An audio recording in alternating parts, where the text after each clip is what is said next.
Pasamos ahora a escuchar la palabra de Dios. Y sabéis que la semana pasada empezamos el libro de Nehemías, así que os animo a ir al capítulo 1 de Nehemías, libro en el que vamos a estar viendo pues cómo estamos llamados a coronar a Jesús, a coronar a Dios como su pueblo en servicio, en cómo tenemos que conducirnos también a la hora de servir a nuestro Señor. Vamos a leer en el capítulo 1 los versículos del 5 al 11.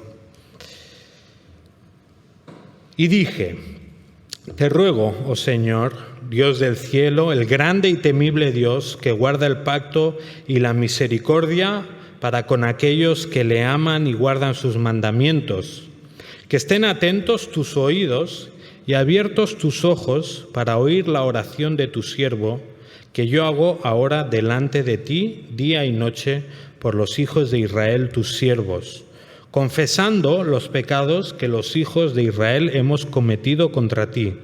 Sí, yo y la casa de mi padre hemos pecado. Hemos procedido perversamente contra ti y no hemos guardado los mandamientos, ni los estatutos, ni las ordenanzas que mandaste a tu siervo Moisés. Acuérdate ahora de la palabra que ordenaste a tu siervo Moisés, diciendo: Si sois infieles, yo os dispersaré entre los pueblos. Pero si volvéis a mí y guardáis mis mandamientos y los cumplís, aunque vuestros desterrados estén en los confines de los cielos, de allí los recogeré y los traeré al lugar que he escogido para hacer morar allí mi nombre. Y ellos son tus siervos y tu pueblo, los que tú redimiste con tu gran poder y con tu mano poderosa. Te ruego, oh Señor, que tu oído esté atento ahora a la oración de tu siervo y a la oración de tus siervos que se deleitan en reverenciar tu nombre. Haz prosperar hoy a tu siervo y concédele favor delante de este hombre. Era yo entonces copero del rey. Pues Señor, ante tu palabra nos queremos exponer ahora con el deseo de que esta palabra cumpla el propósito para el cual tú la has enviado. Señor, que esta palabra nos siga moldeando y siga limando asperezas en nuestra vida y a la vez nos siga llenando de tu Espíritu, Señor, y nos siga llenando de ti. Te lo pedimos en el nombre de Jesús. Amén. Amén. Pues adelante, Marcelo. Pues buenas tardes. Señor les bendiga. Estamos con mucho frío, ¿no? Pero bueno, el Señor nos sostiene y de nuevo, como vemos, el Señor ha puesto en el corazón de nuestro pastor volver sobre el libro de Nehemías. Oportunamente lo habíamos estado meditando hace unos años atrás. De acuerdo con Manuel también lo habíamos visto que era un libro importante para poderlo meditar.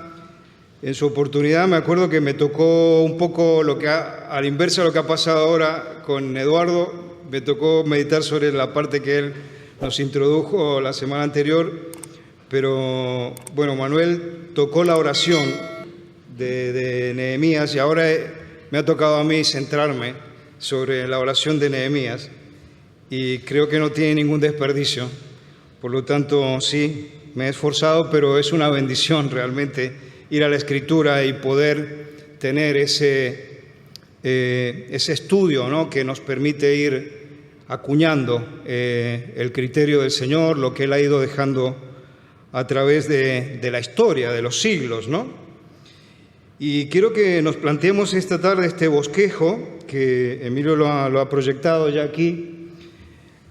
Como título quisiera que pensemos en este título, la oración del copero del gran rey. Y vamos a hacer una breve introducción, después seguidamente le vamos a hacer 3 preguntas a nuestro texto. La primera pregunta que quisiera que le hagamos a nuestro texto es: ¿quién era? ¿Quién es para Nehemías el gran rey? Vamos a irlo viendo que él, se va codeando con Artajerjes, ¿no?, el rey de esa época que estaba en la corte, allí donde servía a Nehemías.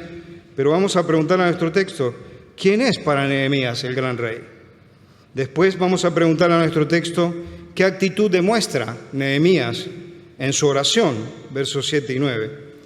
Y seguidamente preguntaremos a nuestro texto cuál propósito de vida vemos en la oración que eleva Nehemías al Señor y que ha quedado registrada aquí en nuestro texto. Y nuestra historia se está desarrollando unos 1000 años después de Moisés y unos 400 años antes del Señor Jesús, de su nacimiento, de su venida para rescatarnos. Es un momento en el cual el pueblo de Israel, el pueblo judío, estaba en una gran crisis, ya lo estuvo explicando Eduardo la semana anterior.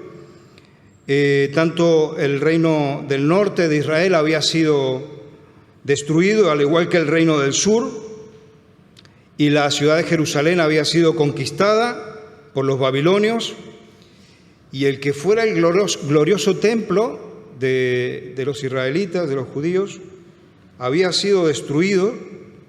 Pero en el momento de lo que estamos meditando ahora, Nehemías, ya se ha reconstruido, porque Esdras había partido desde el exilio, ya se había adelantado, ya habían reconstruido el templo, y claro, pero faltaban los muros que todavía estaban derribados.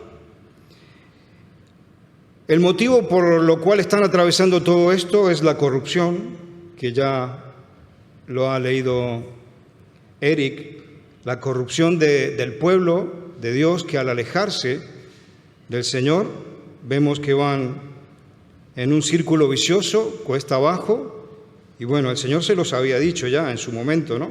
Que si se alejaban de Él, esa era la suerte que iban a tener que enfrentar. Durante esta época, algunos fieles del Señor, vemos que el Señor los pone en lugares de liderazgo importantes, ¿no? Como el profeta Daniel, como la reina Esther, que el Señor también puso allí en su momento. Siempre tenemos que ir viendo cómo el Señor va moviendo las teclas de la historia, cómo Él va trazando esa historia suya y la de su pueblo. Según Esdras 1, después de los 70 años de cautividad que tuvo el pueblo en Babilonia, el Señor movió a este rey Ciro y les dio la oportunidad de regresar a su tierra, a la tierra prometida, aquella que el Señor les había dicho que tenían que ir ellos a habitar. De los 2 o 3 millones más o menos que habían sido deportados, vamos a poner 2,5 millones para tener una estadística, solamente unos 50.000 decidieron regresar a su tierra, que es muy poca gente. O sea, de toda esa cantidad, el 2-3% de todos los que habían sido esclavizados, ¿no?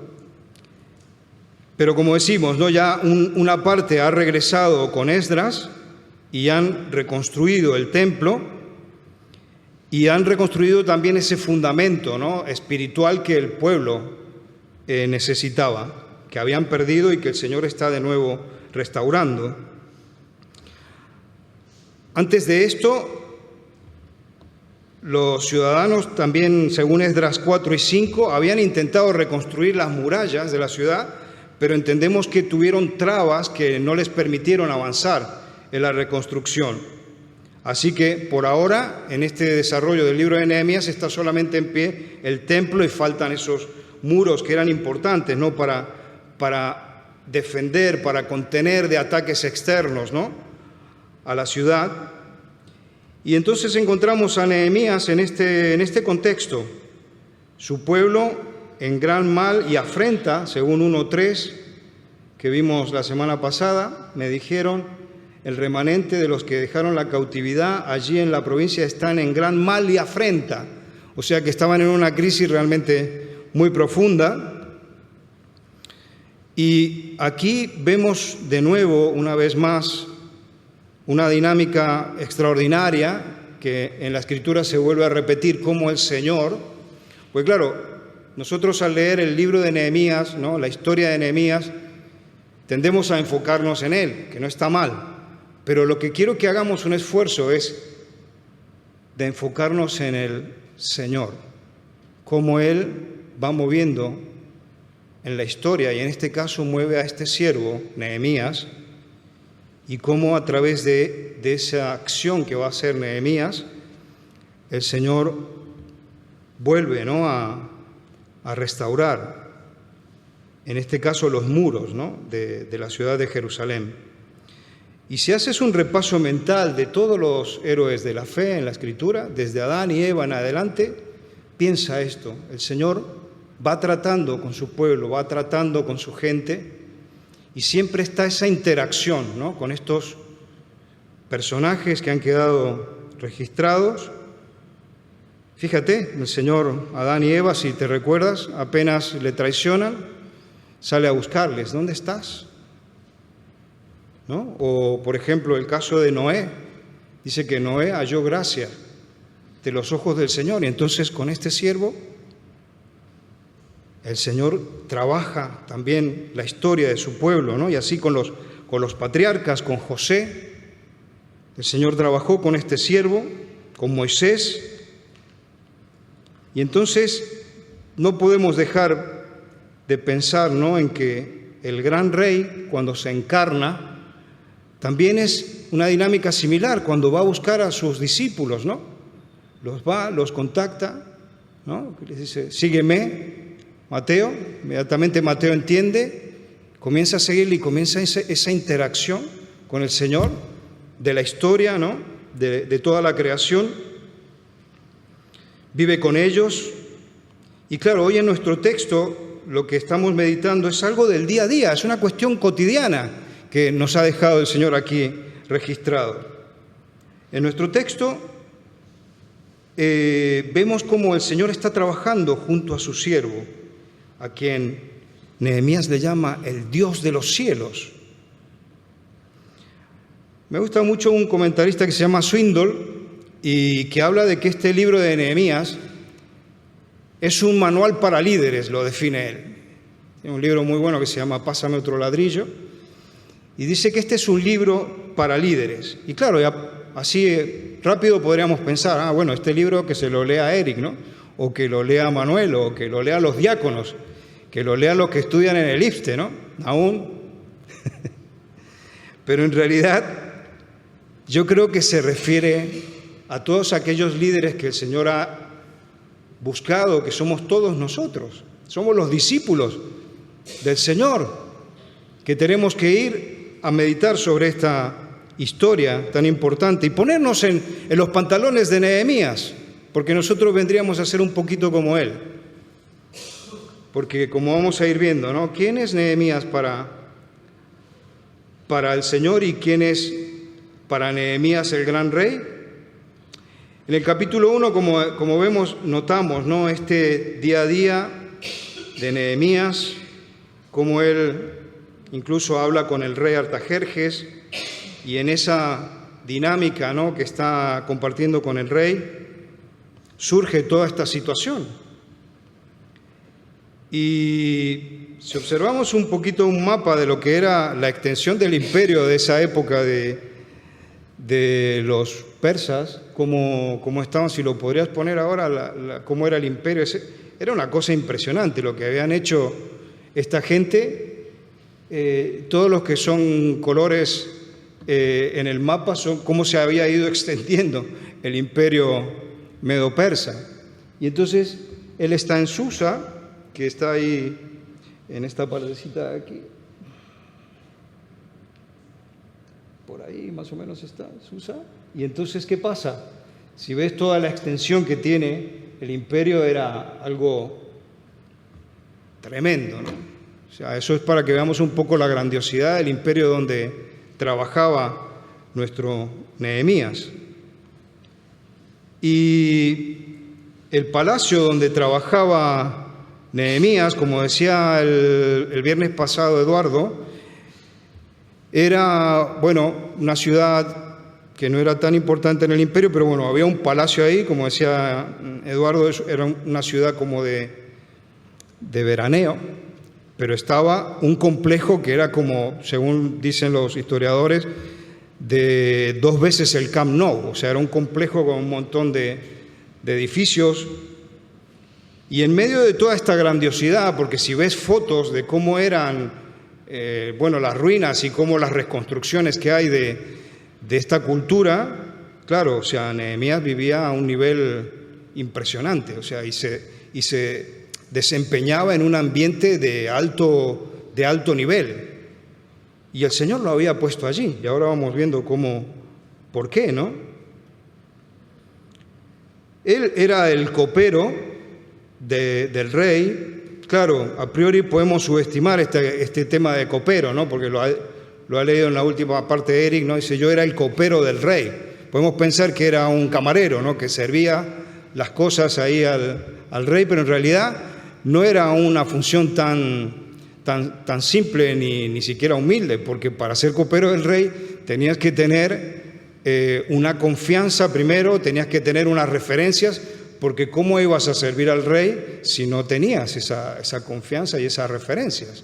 Entonces, evidentemente que Nehemías, el Señor le había dado todo ese bagaje y por algo estaba allí. El copero se encargaba de controlar, de supervisar, de que todo lo que tomara o lo que comiera el rey tenía que estar correcto, de modo que no lo envenenaran, porque era de la época el estilo de que envenenaban a los reyes. Les daban algo en la comida y entonces, claro, un copero tenía ese rango, ¿no?, tan importante en la corte real. Es evidente que Nehemías servía en su trabajo al mandamás de ese imperio que hemos visto. Pero claro, como vamos viendo, el gran rey para Nehemías no era tanto Artajerjes, sino que vamos viendo en la oración quién es realmente el gran rey para Nehemías. Y me venía a la mente un recuerdo del profesor Pietro Bolognesi, que enseñando sobre la disciplina de la oración, explica que la disciplina de la oración es tan importante para un creyente porque cuando nosotros oramos, cada vez que tú expresas una oración, lo que estás expresando es el sentido de la teología personal que tú tienes, lo más profundo. Cuando tú formulas una oración, ¿qué pasa? Que estás diciéndole, en este caso al interlocutor, que es el Señor, quién es Él para ti. Y le estás expresando con tus palabras y tus ideas lo que tú consideras de Dios. Por eso creo que es importante que pensemos, ¿no? Cada vez que oramos, cada palabra que nosotros decimos tiene que ser una palabra que tenga en cuenta a nuestro interlocutor, el Señor. ¿Y cómo se dirige Nehemías al Señor? Fíjate lo que ha leído Eric. Verso 5 en adelante dice, te ruego, oh Señor de los cielos, fuerte, grande y temible, que guarda el pacto y la misericordia a los que aman y guardan sus mandamientos. ¿Te das cuenta que le habla con los atributos del Señor? ¿Notas que Nehemías está utilizando esos atributos que tiene Dios y los pone en su oración? Para Nehemías, el Señor, dice, es el que domina sobre todos los cielos, o sea que el imperio ese que veíamos aquí en el mapa es algo muy pequeñito, porque Dios domina y es soberano sobre toda la creación. El Rey de los cielos le habla y le dice soberano, fuerte, que eso habla del atributo todopoderoso que es el Señor.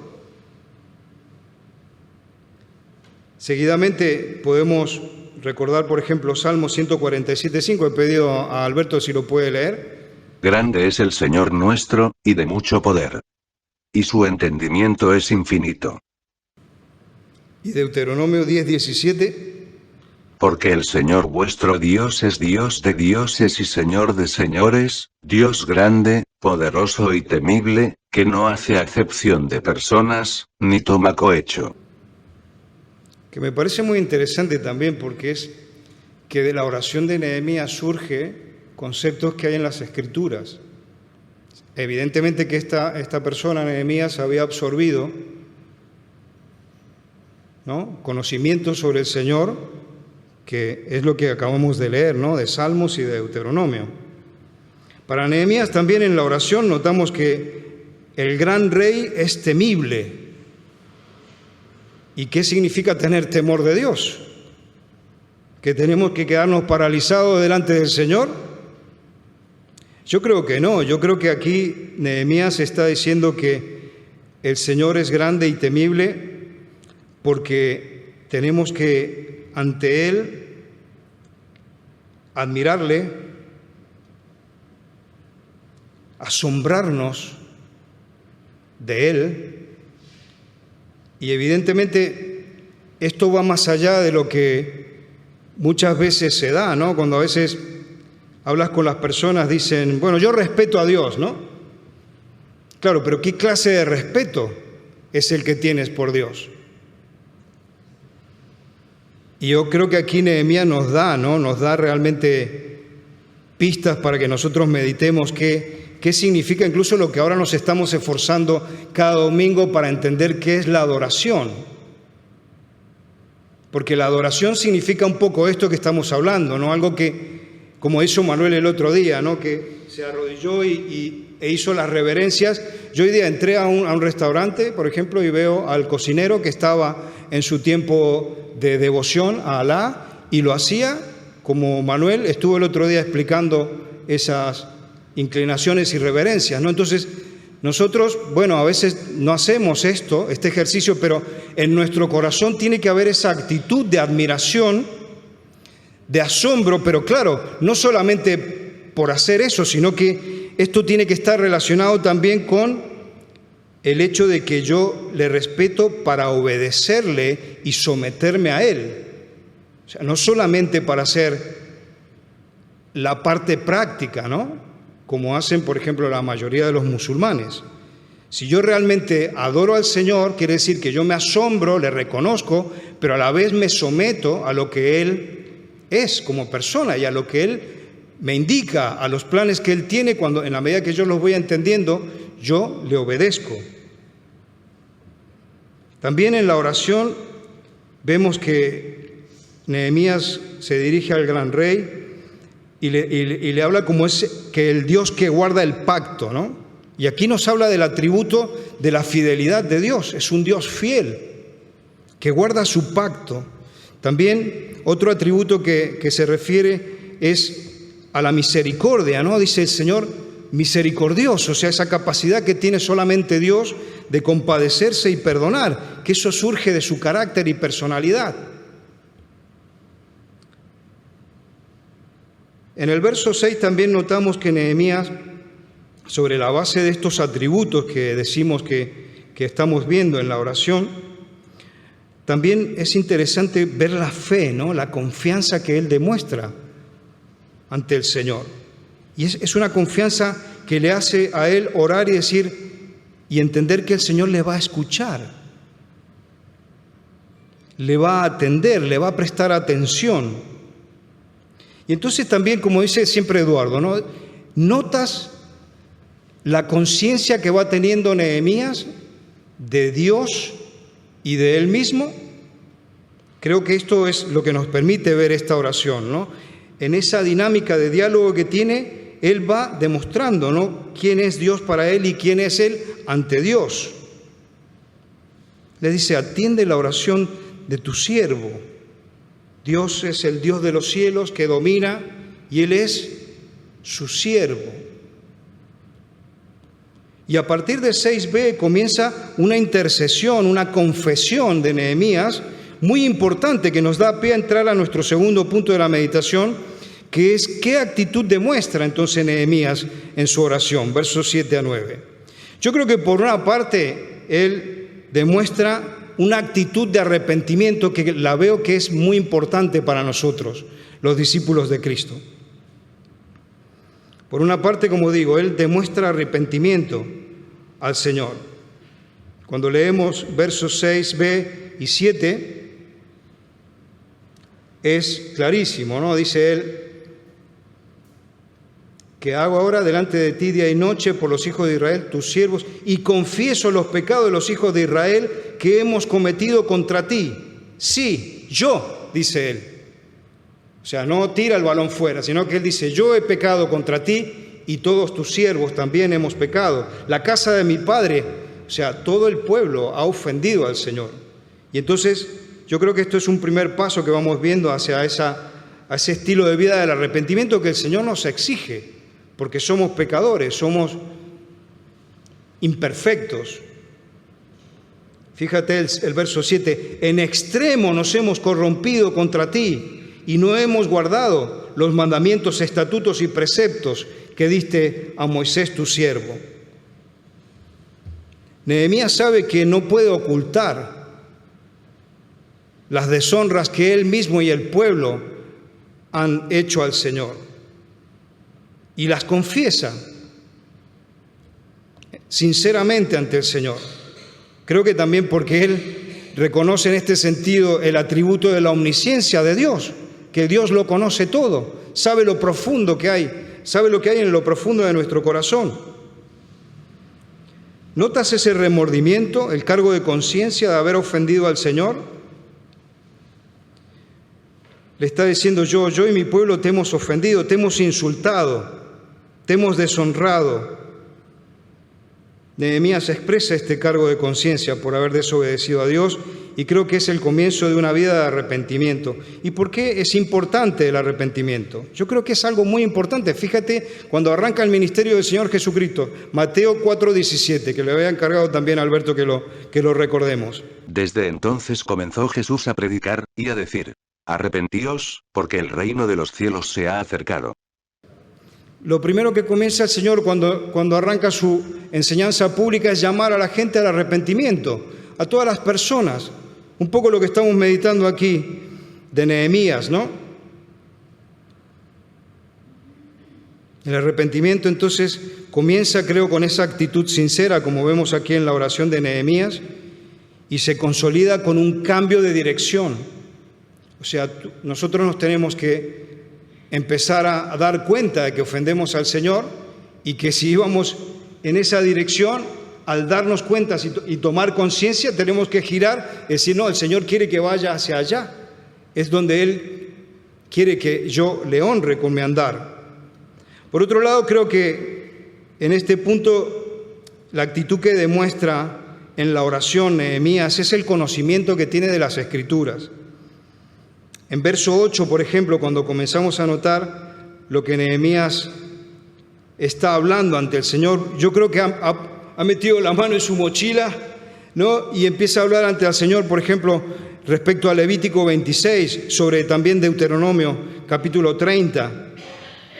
Y nuestra meditación de hoy nos recuerda que es muy importante que cada uno de nosotros persevere en la lectura cotidiana, en la meditación de la Escritura y en el estudio. Porque no es solamente para los que van a IPSTE y para los que van a la Escuela Evangélica de Teología o a los seminarios, sino que cada uno de nosotros somos llamados a vivir esas disciplinas para honrar al Señor. No podemos vivir una relación con el Señor sobre la base de nuestras propias ideas, creatividad y religiosidad, sino que tenemos que necesariamente ir a la fuente de las Escrituras, que es donde nosotros encontramos los modelos de cómo el Señor es, o sea, su persona, cómo Él se desempeña, cómo actúa con la gente, con su pueblo, y eso es lo que tenemos que ir absorbiendo. A veces he escuchado hermanos, ¿no?, que dicen, Dios me dijo. ¿Qué te ha dicho Dios? Que no esté escrito en la Biblia. Si alguien te dice que Dios me dijo, tienes que tener mucho cuidado de lo que te ha dicho Dios. Porque a veces estas personas dicen que le ha dicho algo, pero tú confrontas esa idea con la Escritura y no tiene nada que ver con lo que Dios piensa. En los textos que hemos conectado, vemos que nos reta, ¿no?, a conectar con el pasado del pueblo, la historia, y cómo el Señor también estaba allí en esa historia. Nehemías está diciendo al Señor, acuérdate de tus promesas, porque eso también es un texto que no hemos leído, ¿no? En los primeros libros de la Escritura, el Señor siempre daba, ¿no? El llamado a la obediencia, y si ellos obedecían, las cosas iban a ir bien, recibirían bendición, pero si ellos se apartaban, eran castigados. Pero a un cierto punto el Señor les da la promesa, ¿no? Y es lo que está haciendo aquí Nehemías, recordándole al Señor, tú nos has prometido esto. Si ahora nosotros volvemos nuestros pasos hacia ti, si nos arrepentimos, entonces, Señor, yo reclamo esa promesa. Pero es algo que no es extraño para el Señor.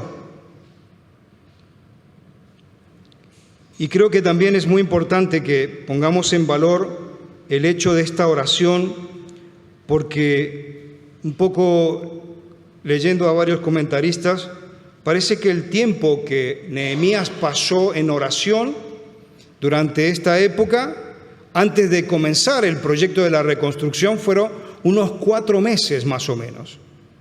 Unos 4 meses que se dan allí donde él está en tiempo de oración. También habla al principio, ¿no?, del texto de que ayunaba también ante el Señor. Pero claro, después hay un momento en Nehemías 6:15 que nos dice que la reconstrucción duró 52 días.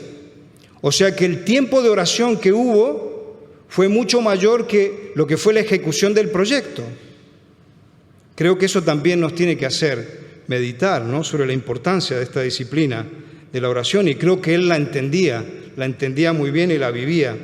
Vamos al tercer punto de nuestra meditación. ¿Cuál es el propósito de vida entonces que vemos en la oración que eleva Nehemías al Señor? Fíjate que la oración de Nehemías toma base también en Deuteronomio capítulo 9, y entonces recuerda ante el Señor que tanto él como el pueblo del Señor son todos siervos de Dios. Si lees los versos 10 y 11, no dice, ellos pues son tus siervos. Te ruego, Señor, que esté atento tu oído a la oración de tu siervo.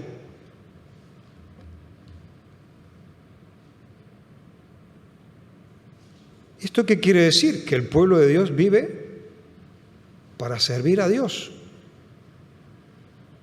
Somos todos siervos del Señor.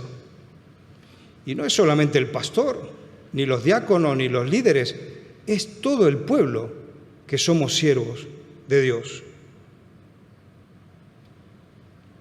Fíjate que también es interesante aquí en esta parte, en el propósito de vida que notamos en esta oración, es que él expresa de que es un pueblo redimido, un pueblo que ha sido rescatado, como después Pedro también lo aclarará, ¿no? Eso es un pueblo especial, un sacerdocio real, pero claro, ¿en función de qué está ese pueblo? Si no es para el servicio del Señor. Y entonces, claro, hemos sido redimidos para dar ese servicio a Dios. En este caso lo estamos viendo en un día a día de trabajo. Él en este caso tenía que hacerlo en la corte, pero como decíamos, ¿no?, si esto es un manual para liderazgo, entonces, ¿dónde es que tú tienes que servir al Señor? ¿No será en tu familia? ¿Con tus hijos, con tu señora, con tus padres? ¿No será en tu colegio? ¿No será cuando hacen un partido de pádel o un partido de fútbol? ¿No será que también allí los valores del Señor tienen que surgir en nosotros? Yo creo que se trata de un servicio que nosotros como pueblo le debemos al Señor, no en compartimientos cerrados, ¿no?, sino que es algo que tiene que estar impregnando toda nuestra acción, ¿no?, nuestra vida, cada paso que damos. No solamente aquí, en la iglesia, porque hay muchos que simplemente cuando vienen al culto piensan que es un servicio al Señor. Es un servicio que hacemos al Señor, sí, de adoración, juntos, comunitaria, pero eso después también tenemos que llevarlo allí donde el Señor está. Y es un reto que tenemos y necesitamos pedir ayuda al Señor. Algunas preguntas de reflexión para que vayamos también terminando nuestra meditación y que podamos después ir orando. Entonces, vuelvo a repetir la pregunta, ¿no? Dice, ¿quién es el gran rey? En este caso hemos dicho para Nehemías, pero para nosotros, ¿quién es el gran rey? ¿Quién es para ti el gran rey? Para Nehemías hemos visto, ¿no? Es el Dios de los cielos, le llama a él. Otra pregunta que también comparto y dejo para mí y para todos, ¿cómo nos dirigimos en las oraciones a nuestro Dios? ¿Has probado en hablar al Señor con los atributos de Él? A veces escuchamos, ¿no? Mucha espontaneidad en las oraciones, pero ¿realmente somos conscientes de la persona de Dios? ¿Tenemos en cuenta esos atributos del Señor? También pensando en estos 4 meses, ¿no?, del libro que habla de oración y los 52 días de la ejecución de la reconstrucción, ¿realmente dedicamos tiempo a la oración? Y finalmente, ¿sobre cuál base? Aparte de por ejemplo, he mencionado los atributos, ¿no? ¿Sobre cuál base nosotros hablamos con el Señor? ¿Solamente nuestra creatividad, nuestra imaginación? ¿No sería bueno hablar al Señor con los recuerdos de la Escritura, los momentos, ¿no?, que han ido sucediendo a través de toda la historia bíblica, ¿no?, y que el Señor nos ha dejado para algo, que es para nuestra formación? ¿Estamos orientados al arrepentimiento? ¿Entendemos la importancia de vivir el arrepentimiento? Mirá que metemos la pata muchas veces. Muchas veces estamos errando y ofendemos, insultamos al Señor. Entonces, esto tiene que ser parte también, ¿no?, de nuestra vida cotidiana. Y termino aquí, doy tiempo para que ahora empecemos a orar porque realmente lo necesitamos mucho. El Señor nos ayude. Gracias, Marcelo. Y creo que estamos motivados a orar después de ver el ejemplo de Nehemías y el llamado de la Escritura, y es lo que vamos a hacer. Me gustaría que 2 hermanos podáis responder en oración a lo que hemos escuchado y luego pasaremos a orar por otros temas.